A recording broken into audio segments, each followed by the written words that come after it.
Good morning, Dubai. Welcome back to the Lovin Dubai show. Our top story today, of course, it's got to be the Asia Cup. Dubai is ready for Titan matches kicking off this weekend. And also the teams catch up during practice sessions in Dubai. We have the big news. The UAE's first ever female Emirati captain for a commercial airline has been named. Woo! And the hot list, what's happening this weekend. And do stay tuned because later in the show we had none other than Joe Coy sharing his favourite Pinoy desserts with Dubai ahead of his big show, which is happening on September 3rd in Coca-Cola Arena. But before we get into all of that, I have a question. What is your question, Casey?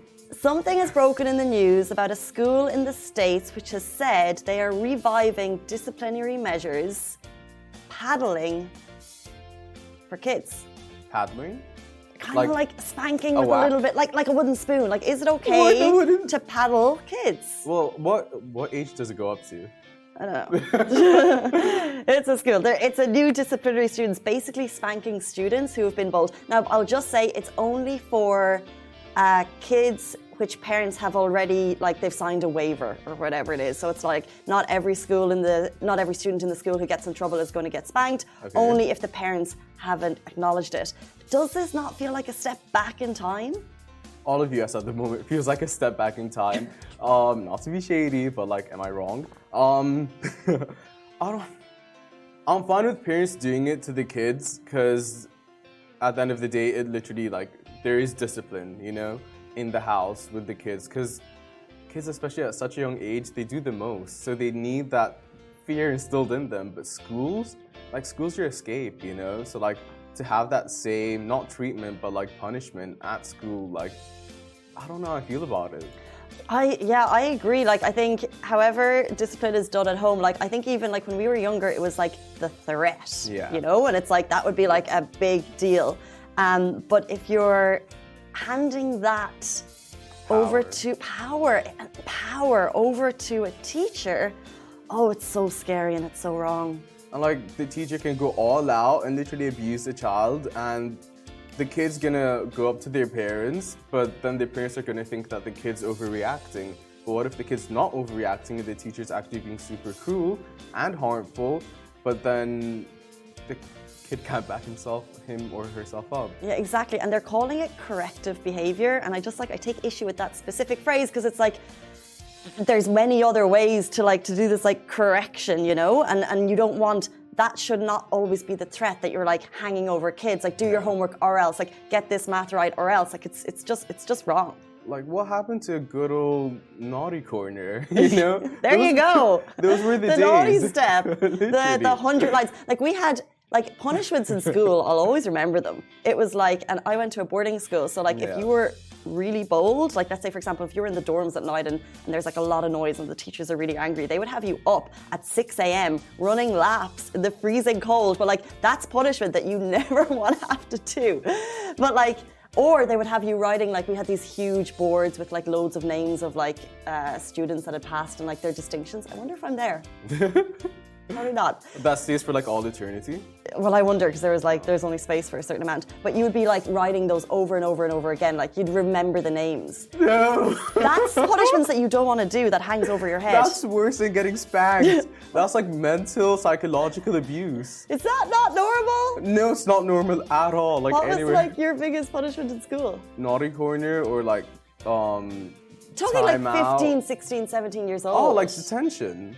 Detention. I once got suspended for using a certain finger that I wasn't supposed to, but that was like middle school. So suspension was like, okay, if you're suspended, that's a whole other like mark on your record. But I'm talking like the middle stuff that it's like, okay, if you get in trouble, so you got detention. Yeah, like 3 detentions. If you get a 4th, then it's a suspension, not detention. Interesting. We're getting some comments in, and someone's like, BBC Vlogs, tell me what's going on. What do you think of the story? Someone's saying it teaches kids that violence is also a form of love. That's so true, Annika. Annika, hi, good morning. It's so, it's just not the right messaging you want to be sending to kids. But let's jump in to our top story. Asia Cup is coming and Dubai is ready for all of the Titan matches. So the cricket tournament's kicking off at Dubai International Stadium. Before crowds descend, Dubai police have outlined the strict rules regarding the tournament. It's a 16-day tournament, kicking off with Sri Lanka versus Afghanistan. And of course, all eyes on the highly anticipated India versus Pakistan header, which is taking place on the 28th.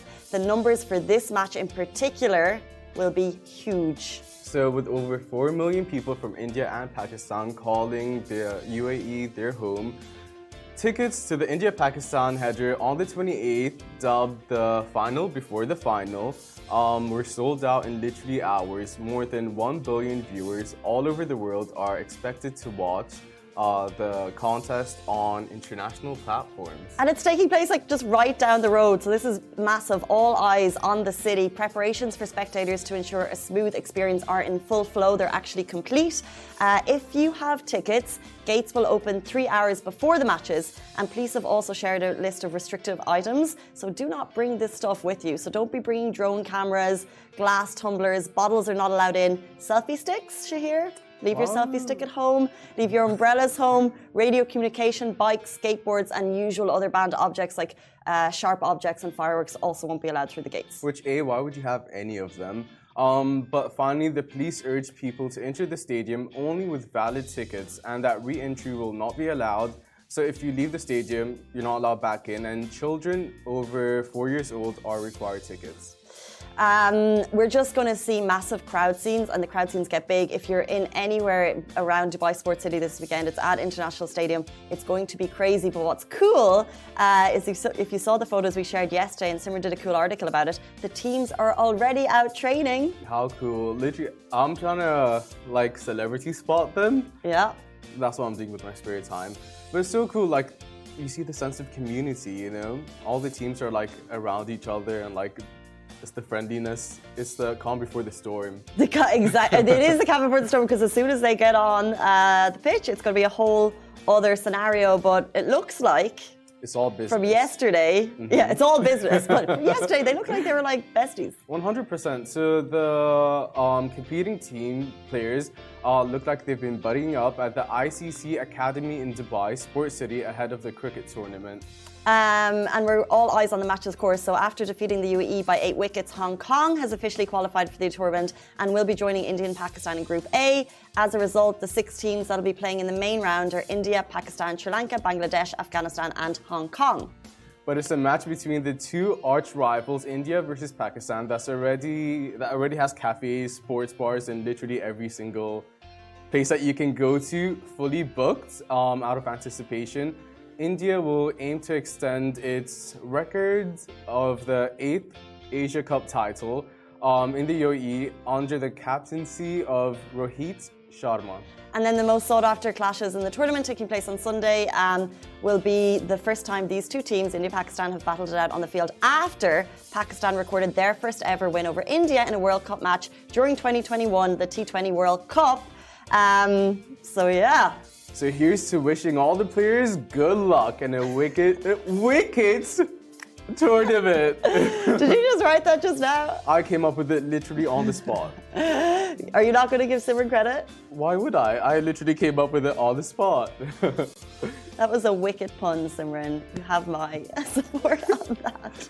She's back there watching. She's back there. She's like looking for that support. She's looking for that love. She's gonna walk in any minute now. Plans. Are you going to watch it? If so, can you please let us know if you have tickets, what your plans are for it. Like we said, get in early. Obviously, secure your seat. Don't bring any of the banned objects. And kids over 4 will all need tickets. And it's going to be crazy. And there's specific parking, so no parking kind of wherever you please. Follow the police guidance when you get there. And if you're not going, avoid the area, because I've been stuck in some traffic around there at match time. Really? Busy. It's busy. Yeah. And also 30,000 capacity at the stadium. Ooh. That's the same thing. Sorry. And also, if you leave, you can't come back in, basically. So, better safe than sorry. But it's nice seeing like all the live comments. Everyone's just putting a bunch of flags. Everyone seems very excited. Someone's asking for a shout out. Go on. It is I am sure _24. Good morning to you. But yeah, it's a sense of community. Like, it brings people together. Simran and I were saying this the other day. Like, it's the same with the FIFA World Cup. Like, the conversations that start coming up and just like the excitement and the competitiveness between even like people in the office for whatever sport it is. It's just nice. Like, it makes conversation. It's a nice little like bonding time, you know. True, and I love competition. So like as well as that, like it's good to have like friendly competition. And actually, there's this cool app. We've been talking about it a little bit. It's called Boomer 11, and they're doing fantasy teams for all sports fans. So it's like football and cricket and everything. But cricket, you've never been able to make a fantasy cricket team within the UAE. So it's a Dubai-based app, and they're doing it. It's called Boomer 11. So right now, if you want to get on, and they have big prizes and stuff, it's gamified. But you can do your fantasy cricket league, which is super cool. It's a Dubai-based company, so shout out to them. Do you want to do it together? And Augustus team. I want to do it against you guys. Okay, well, it's always like you're always so I can't. Like, thank God I never do sports with you. It's so true. She was like, let's do it together. I'm like, no, but then how would we know who won? I don't know. Okay, I get you. Fine, whatever. FIFA World Cup as well. We're of course going to do put our names in a hat because Ireland's not in it. So I'll pick another team, and then they'll be my team that I'll support the whole way through. I hope we get a good one. I'll do the same. Like, I'm not committed to football in any way, so I'll just do it for the sake of doing it. To feel involved. But the same way I did with the Apple Watch. Everyone in the office had it, so I got one. I have a scrunchie. Going to get a scrunchie? No. Is that? Sorry. DZ Vlogs asked if the live's repeated time and time again. No, it's not repeated, but it gets published on the IGTV later, and it's going to be there for all eternity for everyone to see. For all eternity. For all eternity. Until Instagram shuts down. God forbid. What would we do? Let's jump into our next story. This is super cool. The UAE's first ever female Emirati captain for a commercial airline has been named. So massive shout out to Aisha Al Mansouri with Etihad Airways. She is the UAE's first female Emirati captain, and just days before the country is celebrating Emirati Women's Day on Sunday, the announcement has been dropped. And of course, the day is to celebrate the country's journey towards women's empowerment. Woo! So the 33-year-old captain joined Etihad Cadet Pilot Program in October 2007 and was one of two women of Emirati nationalities in her batch. In 2010, Aisha Al Mansouri successfully graduated from her program and took her first flight on the Airbus A320 to Amman, Jordan. And it's literally just been climbing through the ranks. Since then, she completed the flying hours to become a senior first officer. She then went on to be the first female UAE national to fly the super jumbo passenger aircraft, the Airbus A380. The testing and the training didn't stop. She passed the UAE General Civil Aviation Authority's knowledge and flying exams, and then officially became the first Emirati female captain to hold an air transport pilot license in the UAE. So on the 28th of August, Al Mansouri will commence regular flying duties as captain at Etihad, a day which also marks Emirati Women's Day. Which is a huge day. And of course, I think we're going to be getting some of these more cool stories. And I just always think these specific days give shout out and acknowledgement to people doing amazing things. Like, she's the first Emirati female captain, and that just means that there's going on to be many more, and it's like little leaps of like women jumping up in industries constantly. And this is just a cool day to shout out Emirati women doing amazing things. It happens on Sunday, so more stories to come on that. 100%, and honestly, congratulations in general, because it takes a lot for you to start flying and just to get to first officer, and there's exams that come with it, and trials and retrials and the simulators. A lot goes into just going up the ranks as a pilot. It's a big job. Shahir has a little bit of insider info. Yeah, but like I see my brother do it, and it's hard work, you know, and like props to her for being... Your brother's a pilot? That's so cool. Yeah. In Amman, we have one female pilot, and like obviously like... For the national airline? Yeah. Is that what the airline your brother works for? Yeah. And just like the lengths that she had to go to in general to make it happen, like she's been commemorated for, commemorated the right word? She's just been like, props to her for doing it, because a lot goes into it and a lot goes into making it happen, and it's just a really great achievement. Did you never want to go down the pilot route? I did, because my uncle's name is Shahir. That's the one sibling my dad likes. So he named me after him, and he was a pilot. How many siblings does your dad have? 9 besides Uncle Shahir. The Zanzi families. So I always wanted to. You just shaded 9 people. Yeah, whatever. But yeah, I did until I realized it's not what I wanted to do, and I was just doing it to be a duplicate of Shahir Senior. I mean, what a great way to tribute someone, but now look at you. Right? Oh, look at me now. What's become of me? Okay, guys, do stay tuned. Coming up on the show, we have the weekend hot list. We also have Joe Coy sharing his favourite Pinoy desserts and talking all about his Dubai performances coming up on September 3. But before we get into that, very, very quickly, what are you doing this weekend? Give us some inspo. Shahir, what you got going on? Oh, my father brother's coming with his wife and not the kid. Oh. When you drop family pics, they're so cute. That kid and his chubby cheeks, I just really want to see him. What are you doing? So I got back from holidays, so I've got zero plans because I'm going to sleep in tomorrow, go to the gym, and then do a little bit of a brunch tomorrow night. Love a Saturday brunch. Can't do daytimes, but night times are good. Really? Don't agree. It's too long. The day becomes too long.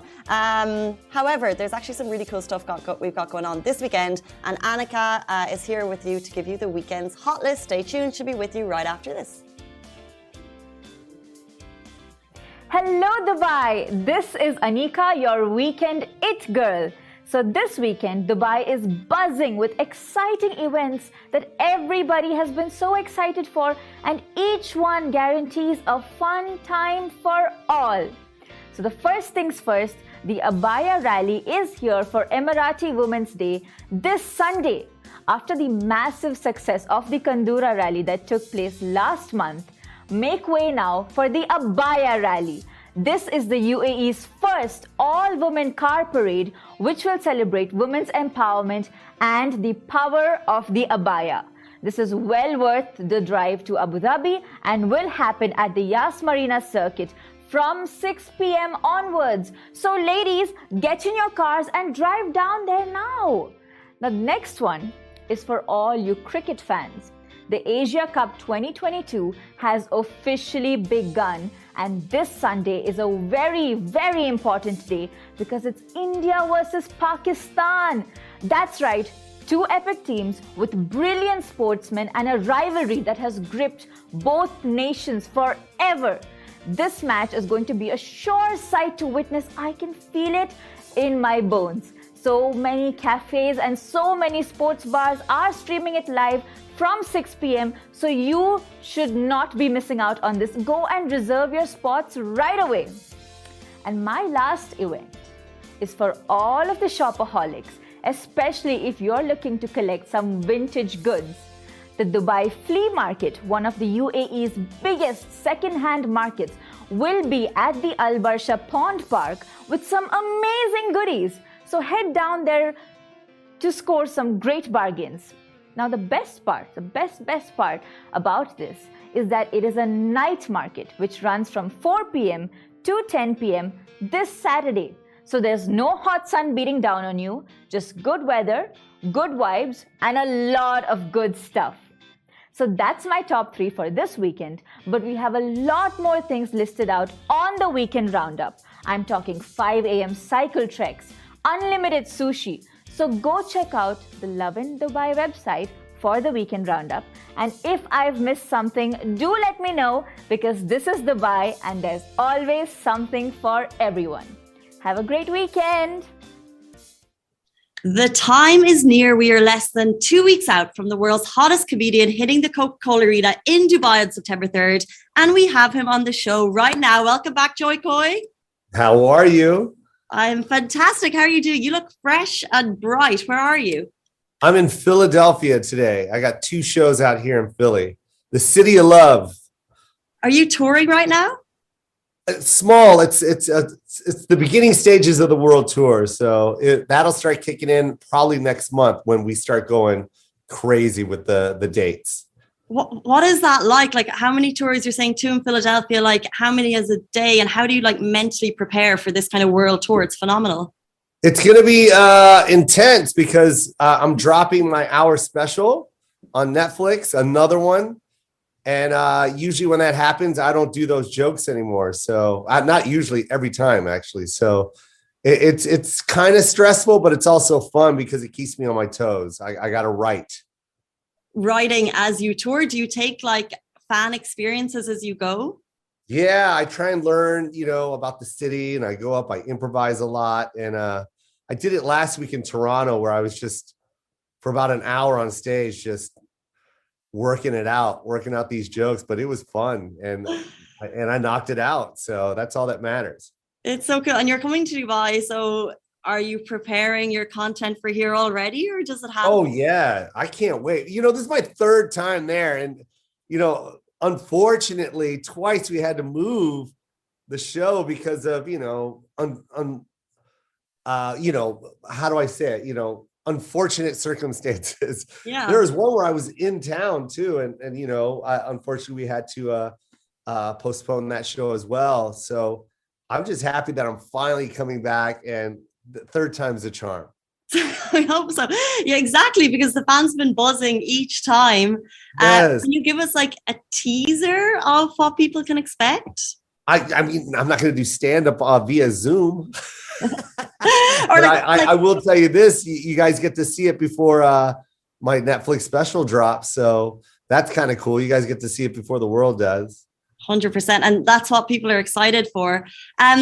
Obviously, you're a big fan of Dubai. How do you kind of describe Dubai to the rest of the world if you were ever had to? If you were ever to look at a painting of a city that doesn't exist, it's Dubai. Like, I mean, you look at that and you're like, that doesn't exist. There's no way that exists. And you're like, yeah, it does. And it's in Dubai and it's that much fun.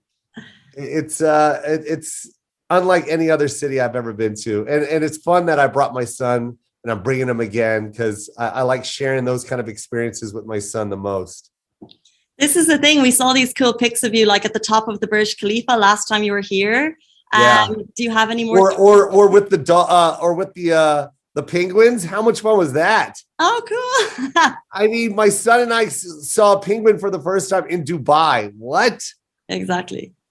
So this is the thing, like you get to tour to all of these places, but we can imagine that like behind all of the fun and all the great stuff that you get to do, you're working and it's hard. So like, what's your favorite thing about touring? And then on the other side, what's the bits that people don't see? My favorite part of touring is literally touring. That's not even a job for me. The only time it's a job is going through the airport. Mm. That's the only time I'm working. That's the only time I'm a little frustrated and, it kind of wears and tears on you mentally, and physically. But you would get like a nice, I know when famous people go through the airports, you get like a little bit of a queue skipping situation.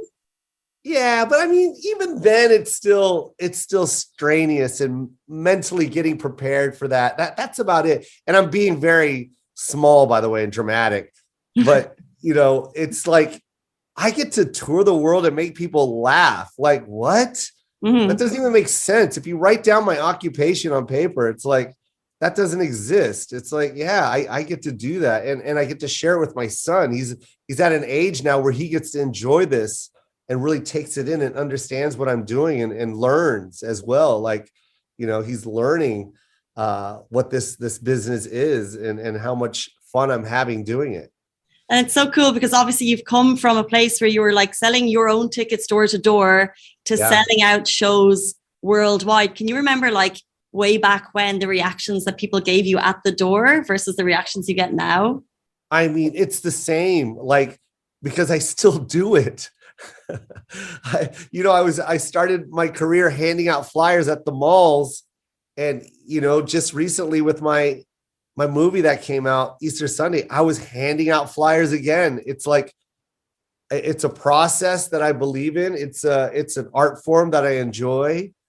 Like I love the hustle, and I won't stop doing it. I'll never get comfortable, because once you get comfortable, you might as well just stop doing what you're doing. Well, this is the thing, because if it's an athlete, they go out to the gym and they're working out every day. What's your, like, are you working out your mind on jokes or? Always. Yes. It's nonstop. I can't not think about what I'm going to say on stage or how I'm going to say it, or, what I'm going to deliver. I don't want you to think I'm writing routines left and right, but it is something that just happens naturally. It's kind of like, the way you have a conversation with your friends is the way I have ideas go through my head. They literally become like a conversation, and it's kind of like a Rain Man effect. I don't know what it is, and then also having the confidence to go on stage and just say it. A lot of people don't like to do that. A lot of people like to be a little bit more comfortable and go into a different environment to work out stuff. I don't care. I like to do it anywhere. So I think that's what makes it easier for me to write. Do you think you were born with that confidence? So like the Rain Man thing about like coming up with the jokes, like that's something that you've always had, but the confidence, I think if people are watching you right now and the confidence that you have to just go out and do it, is that something you were born with? I think so. I wasn't always confident, but I knew that my comedy was very good. I always knew, like, even before I was a comedian, I was just confident that I was going to be funny, the funniest person in the room. Always. I always thought I was going to be the funniest person in the room. So I think that made my confidence just go through the roof. So like being able to say what I want to say, even when it's in the back of my head, most people be like, "Ooh, don't say that." Don't they? I like to do it and try and make uncomfortable situations comfortable. So no filter. But the confidence that you had must have like catapulted, because there's awards, there's sellout tours, there's collaborations at Netflix constantly. What is your peak moment that you just think that's the one that you go to sleep at night and smile and dream good things about? I think it's my Steven Spielberg moment. I think that's like my everything. That's everything. Right now, everything is just a bonus for me. I'm in the bonus section of my career now. And it's just like the extra chapters, or like whatever is extra. When you buy something, you get something extra. That's where I'm living right now in my career. Steven Spielberg made my movie. Like, I don't even know. Is that even a real conversation I'm having with you? Like, who gets to say that? Like, that's not even real. Like, I just said that. Like, Steven Spielberg made my movie and produced it and brought me into Amblin and complimented my work. It's like, what? What was the creative I can retire. Yeah, you could 100%. What was the creative process like between both of you? Was there a balance? He was literally just, when he produces something, he's really in it. And I didn't expect that, because usually in Hollywood, someone's like, all right, I'll co-sign for you. And then you don't really see that person, until maybe the end. And then they come in and be like, oh yeah, I love it. No, this man was part of the whole creative process, from like reading the script to casting to location of shoots to directors. Like, it was like, I remember talking to like some of my co-stars, but they're like close friends, like Joey and Rodney and Eugene, and just be like, oh, and Asif, and just be like, huh? Did this guy just approve this? Like, we couldn't even believe it ourselves. Like, because we weren't expecting him to be hands-on like that. Like, he's making Jurassic World right now. Like, he's also talking about Easter Sunday. Like, that's in the same conversation. Like, what? That's amazing that there was so much trust there. We actually caught up before and we had a really cool conversation, and you were actually on your phone and it was a dinner situation. And look, your personal life has come a bit of a hot topic of conversation. And in that phone conversation, Chelsea, your ex, was in the background. And how do you feel now about your personal life being brought to the forum and having to answer questions about it? Oh, it's okay. I don't mind. I mean, that's life when you live in the public eye, right? So, unfortunately, when you live in the public eye, you have to address it, right? When things are, whereas you don't, like people that aren't in the public eye, they just, they get to deal with that personal stuff on their own. And, the best thing to do is just, be happy for that person. It's like, there's nothing else you want more than to someone else win. I love watching people win. So, and I like helping people win too. So I don't get off on hurting or making other people feel bad. I just don't understand that. Like, yeah, we had a great relationship, and then, unfortunately it's just better that we're friends. And I like that. It's so much better. We're both in a great place. She's killing it, I'm killing it. And that's that. And we'll always have that. I love your positivity and I love your energy and I love your vibe so much. Before you go, one burning question from our audience. They had to ask, what is your favorite Pinoy dessert? I have several, actually. I do. I like buku pandan, right? So I don't know if you know, but it has the little jellies in it. It's like coconut-ish. It's green. I don't even know why it's green because it's coconut, but who cares, right? It's appealing. I also like toron, the one with banana. It's like a deep fried. It looks like an egg roll, but it's got banana in it and brown sugar. Sometimes they put like jackfruit in there or something, but I love it. Tasty. Yeah, and then anything ube. And I've been eating ube before ube was a national treasure. Now that they put ube in everything, I was eating it when I was like 5 years old, because they always put it inside halo halo, and I always just like eating the ube part of the halo halo. So anything ube, you can give me ube pancakes, ube waffles. I don't care. I'll kill it. My tummy is literally rumbling thinking about ube. I don't even know what it is, but you've maybe want what? To it. No, I don't know what it is. How dare you? I'm sorry, we got to get something ube. We got to go and get some ube. Look, that's all the time we have time for. But Joe, you've been an absolute legend. Dubai is so excited. September 3rd, Coca-Cola Arena. Thank you so much for your time. We really, really appreciate it. Love you. Bye. Hello everyone, it's Hala Bassam from Smashy TV. Are you interested in the latest tech and business news in the region? Then make sure to check out our show Tech Bil Arabi on Smashy TV app and on our website www.smashy.tv. And don't forget to follow us on all our social media platforms at Smashy TV. Smashy TV for the driven, the dreamers, and the doers from Monday to Friday at 10 a.m.